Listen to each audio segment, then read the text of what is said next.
Shrimati V Gayatri. ಕವಿ ಪರಿಚಯ ಮತ್ತು ಜೀವನ ಚರಿತ್ರೆ. ಕೃತಿಕಾರರ ಪರಿಚಯ.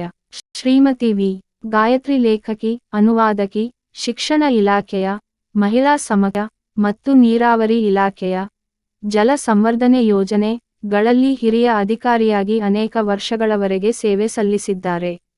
ಇವರ ಪ್ರಮುಖ ಪ್ರಕಟಿತ ಕೃತಿಗಳು: ತುಂಗಾ, ಮಕ್ಕಳ ಸೃಜನಶೀಲ ಕಲಿಕೆಯ ಸುತ್ತ ಹೆಣೆದ ಕಾದಂಬರಿ; ತೊತ್ತೋಚಾನ್, ವಿಶ್ವವಿಖ್ಯಾತ ಜಪಾನಿ ಕಾದಂಬರಿಯ ಕನ್ನಡ ಅನುವಾದ.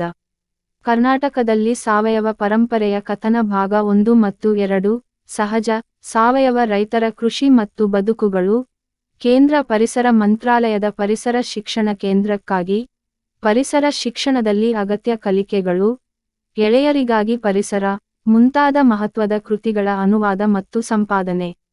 ಇವು ಶಾಲಾ ಶಿಕ್ಷಕರಿಗೆ ಓದುವ ಸಾಮಗ್ರಿಗಳಾಗಿವೆ. ಮೇಲಿನ ಪಾಠವನ್ನು ಅವರ ತುಂಗಾ ಕೃತಿಯಿಂದ ಆರಿಸಲಾಗಿದೆ.